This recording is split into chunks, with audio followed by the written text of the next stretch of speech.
Parce que le vrai bonheur ne réside pas dans ce que vous obtenez. Le bonheur réside dans ce que vous devenez.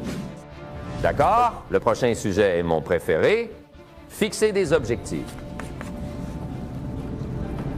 Monsieur Shoaff m'a appris à fixer des objectifs. Quel service il m'a rendu. Un matin au petit déjeuner, peu de temps après notre rencontre, il a dit « Jim, montre-moi ta liste actuelle d'objectifs et passons-les en revue pour en discuter. » Il a dit « Peut-être que c'est la meilleure façon de t'aider à prendre une meilleure direction. » Ce jour-là, je suis devenu un élève assidu pour apprendre à fixer des objectifs. Et bien sûr, apprendre à fixer des objectifs a changé ma vie et je me suis souvent demandé pourquoi personne ne m'avait jamais appris à fixer des objectifs jusqu'à l'âge de 25 ans. Je suis allé au lycée, mais si c'était proposé, je l'ai raté. De même, le Coran contient des versets véridiques et crédibles qui ne peuvent être attribués à la simple coïncidence, mais plutôt à la vérité. Le Coran a été révélé à une époque où les hommes étaient illettrés, la terre contient 71% d'eau et 29% de terre. Dans le Coran, le mot « eau » est mentionné 71 fois et le mot « terre » 29 fois. En fait, la vidéo n'est pas religieuse, mais s'appuie sur des principes universels que chaque personne peut appliquer, quelle que soit sa religion. Bienvenue à tous. Aujourd'hui, nous accueillons à nouveau Jim Rohn pour notre troisième vidéo sur lui. Si vous êtes nouveau ici, n'hésitez pas à regarder les 2 premières vidéos pour être à jour. Cette fois-ci, Jim Rohn va nous parler des maladies de l'altitude, de la clé majeure pour un meilleur avenir et d'un thème qu'il appelle « Le jour qui change votre vie ». Restez jusqu'à la fin pour ne rien manquer des nouveaux enseignements de Jim Rohn.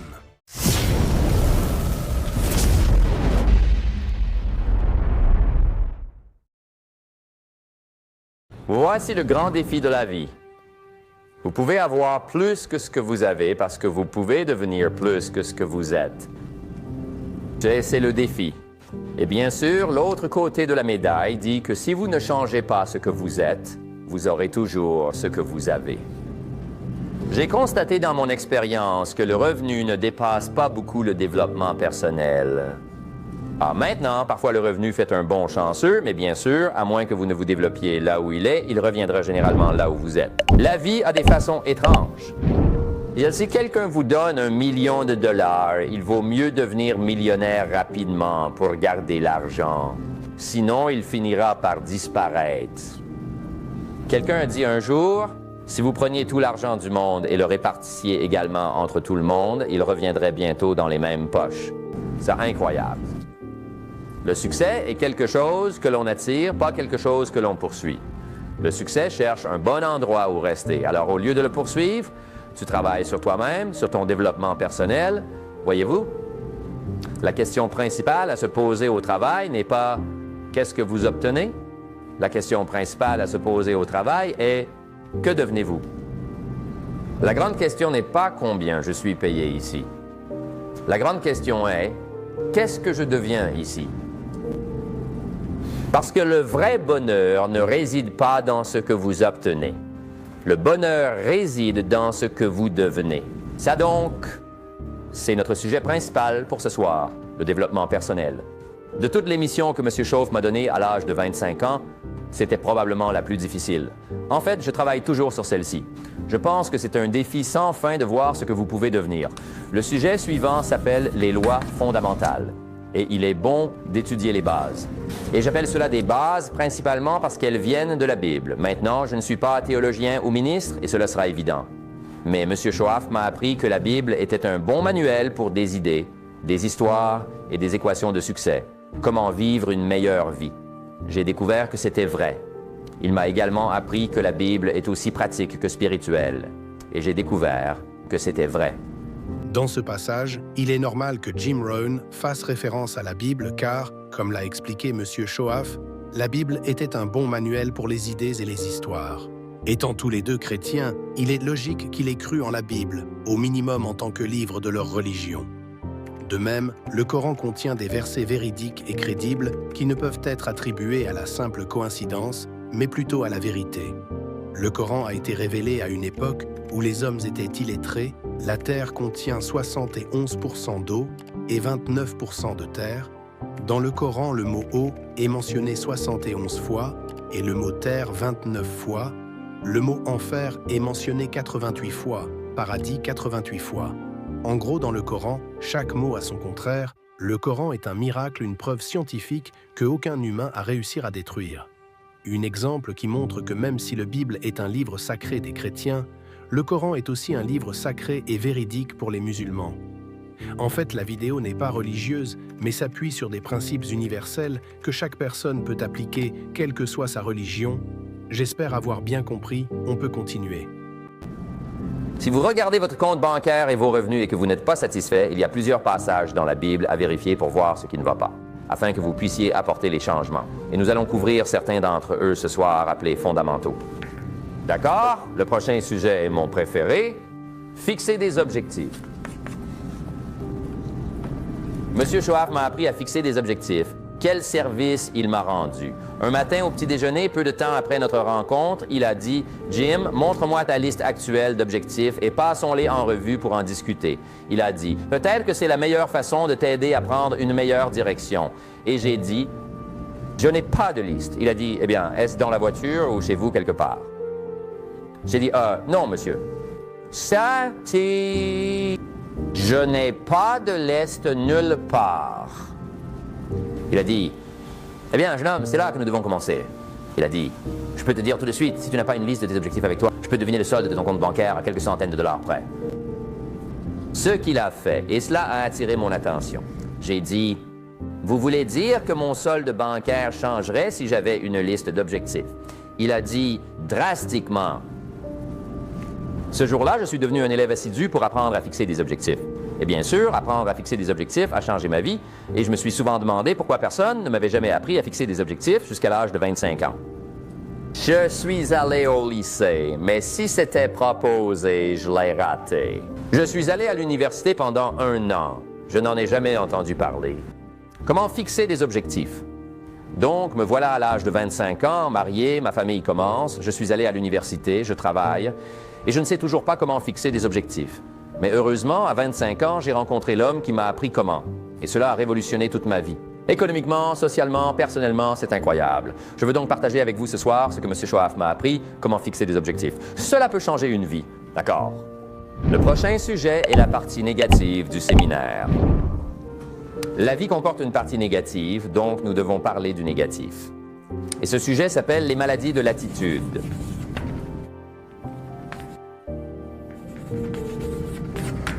Maladie d'attitude. Il y a beaucoup de choses qui peuvent ruiner vos chances de réussir. Nous vivons dans un monde plutôt dangereux, donc il faut non seulement être sage, mais aussi être prudent. Maintenant, les maladies de l'attitude sont tout aussi mauvaises que les maladies physiques, n'est-ce pas? Hypertension, problèmes cardiaques, je veux dire, beaucoup de choses affectent vos chances de réussir, alors vous devez être prudent. Et les maladies de l'attitude sont mortelles. Je veux dire, elles détruiront toutes les bonnes choses que vous commencez. D'accord? Alors, nous allons passer en revue ces maladies de l'attitude, comment les repérer, comment les chercher, ce qu'elles sont, et le remède. Et je suis un pro dans ce domaine parce que je les ai toutes eues, donc je peux vous donner d'excellents conseils à ce sujet. Maintenant, le dernier sujet que nous allons aborder ce soir s'appelle « Le jour qui change votre vie ». Le jour qui change votre vie. Et sous ce sujet, nous allons parler des émotions qui peuvent changer votre vie. Les êtres humains sont des créatures émotionnelles et les émotions sont puissantes pour changer la vie. Maintenant, bien sûr, les émotions sont si puissantes qu'elles peuvent aller dans un sens ou dans l'autre. Les émotions peuvent soit construire, soit détruire. Donc, vous devez vraiment utiliser les émotions correctement. Nous appelons la civilisation la gestion intelligente des émotions humaines. Si vous pouvez appliquer intelligemment vos émotions dans la bonne direction, nul ne peut prédire ce qui peut arriver. Cela pourrait changer votre vie. Un jour suffirait, nous en parlerons donc. D'accord. Maintenant, cela fait beaucoup à couvrir en une soirée. Mais nous allons continuer ici et voir si nous ne pouvons pas tout terminer. J'aimerais maintenant que vous notiez le thème du séminaire. Chaque séminaire devrait avoir un thème, je suppose. Nous en avons un. Il figure sur certains de nos documents, si vous l'avez remarqué. Mais si vous ne l'avez pas fait, pour vos notes, le voici. Le thème du séminaire est le suivant. La clé majeure pour un meilleur avenir.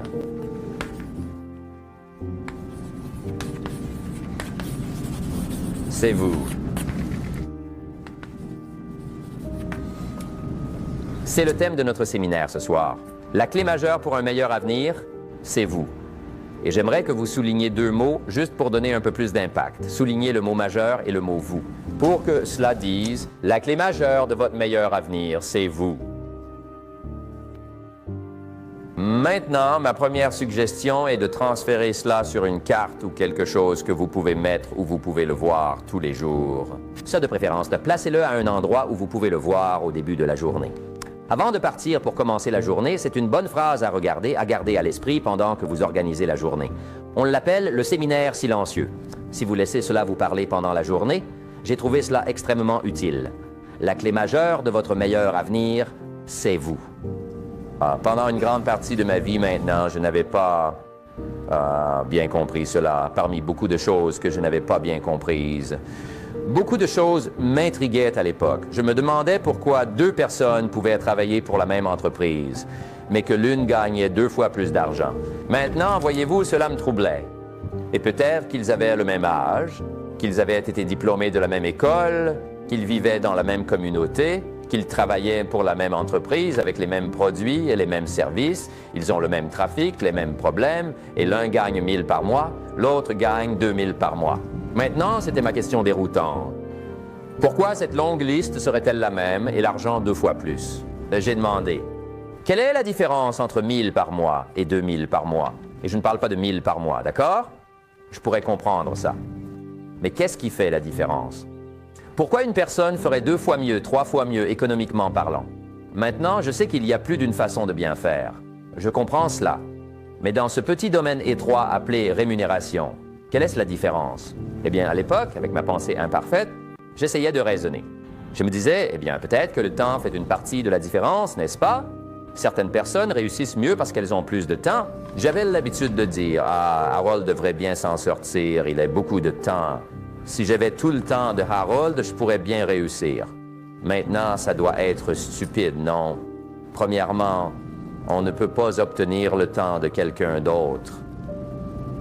Un jour, un gars me dit, « Tu sais, si j'avais un peu de temps en plus, je pourrais gagner un peu d'argent en plus. » Je lui ai dit, « Alors oublie ça, il n'y a pas de temps en plus. » Hey, quand l'horloge sonne minuit, c'est à peu près fini, non? Je veux dire, tu peux vérifier un peu autour des gongs, mais c'est terminé. Maintenant, si vous ne pouvez pas obtenir plus de temps, ce que vous ne pouvez pas, que pourriez-vous obtenir de plus qui ferait une différence dans les résultats économiques? Et voici le mot-clé. Notez-le bien. Nous allons y réfléchir ce soir. Le mot est valeur. Et j'ai une petite phrase pour vos notes. La valeur fait la différence dans les résultats. La valeur fait la différence. Ici, Jim Rohn parle encore de la valeur. Écoutez, dans cette vidéo, on a donné un exemple sur la valeur, mais avec des compétences différentes. Maintenant, imaginez 2 personnes qui travaillent dans le même domaine, avec les mêmes compétences. La première est toujours à l'heure, prépare son travail avec soin, est prête à aider ses collègues et prend des initiatives pour améliorer les choses.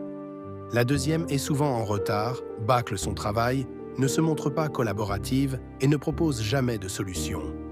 La première personne, malgré les mêmes compétences, sera valorisée et appréciée par son entourage car elle apporte une valeur ajoutée.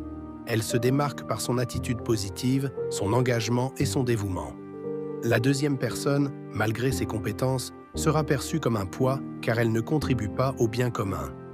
La valeur, c'est l'ensemble des qualités et des actions qui font la différence, qui créent de la valeur pour soi-même et pour les autres. On peut continuer. Vous ne pouvez pas obtenir plus de temps, mais vous pouvez créer plus de valeur. Maintenant, voici la première leçon d'économie. Tout le monde devrait l'apprendre dès qu'il est assez âgé pour comprendre ce qu'est un dollar, comment en gagner un, comment en obtenir un, comment en conserver un, quoi en faire. Première leçon d'économie. Nous sommes principalement payés pour la valeur. C'est la première leçon, apporter de la valeur au marché. C'est ainsi que vous êtes payé. Vous n'êtes pas payé pour le temps. Je sais qu'il faut du temps pour apporter de la valeur au marché, mais vous êtes payé pour la valeur, pas pour le temps. Maintenant, puisque c'est vrai, voici une des questions clés de la soirée. Est-il possible de doubler sa valeur au marché et gagner 2 fois plus d'argent en même temps?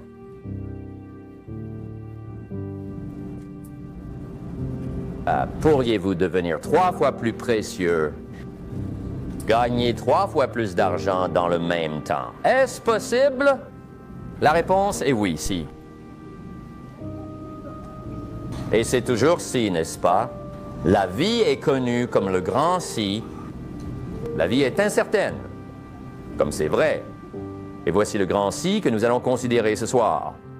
Il est possible de faire beaucoup mieux sur le marché si vous vous concentrez principalement sur vous-même. Et c'est le thème de notre séminaire ce soir, apprendre à travailler principalement sur vous-même. On m'a demandé au cours des 24 dernières années, comment développer un revenu supérieur à la moyenne? Et la réponse est, devenez une personne supérieure à la moyenne. Devenir supérieur à la moyenne, cette fois-ci nous allons prendre un jeune talent qui rêve de devenir un joueur professionnel. Il est déjà bon, mais il est encore loin du niveau des meilleurs joueurs du monde. Pour atteindre son objectif, il doit s'entraîner encore plus dur, travailler sur ses points faibles et apprendre auprès des meilleurs. Au début, il peut se sentir découragé car il voit la distance qui le sépare de son objectif. Mais il ne doit pas se décourager. Il doit continuer à s'améliorer, à apprendre et à progresser. Un jour, il va atteindre le niveau moyen des joueurs professionnels. Ce sera un moment important, mais ce ne sera pas la fin de son chemin. Il devra continuer à travailler dur pour devenir meilleur que la moyenne, pour se démarquer et atteindre son objectif de devenir un joueur de haut niveau. En d'autres termes, il ne suffit pas d'atteindre la moyenne pour réussir. Il faut toujours viser plus haut, s'améliorer et se dépasser pour atteindre ses objectifs. C'est comme dire que je veux faire ce que personne n'a jamais fait. Dans ce cas, vous vivrez ce que personne n'a jamais vécu. Faites face à des épreuves que personne n'a jamais connues, gagnez l'impensable et réussir l'impossible. C'est comme ça qu'on devient meilleur. On continue. Développer une poignée de main supérieure à la moyenne. Certaines personnes veulent réussir, mais elles ne travaillent même pas leur poignée de main, aussi simple que cela puisse être pour commencer. Elles la négligent, elles ne comprennent pas. Développer un sourire supérieur à la moyenne, développer un enthousiasme supérieur à la moyenne, développer un intérêt supérieur à la moyenne pour les autres, développer une intensité supérieure à la moyenne pour gagner. Voyez, cela changera tout. Probablement l'une des expériences les plus frustrantes dans la vie est de chercher un emploi au-dessus de la moyenne, avec un salaire au-dessus de la moyenne, sans devenir une personne au-dessus de la moyenne. Cela s'appelle la frustration.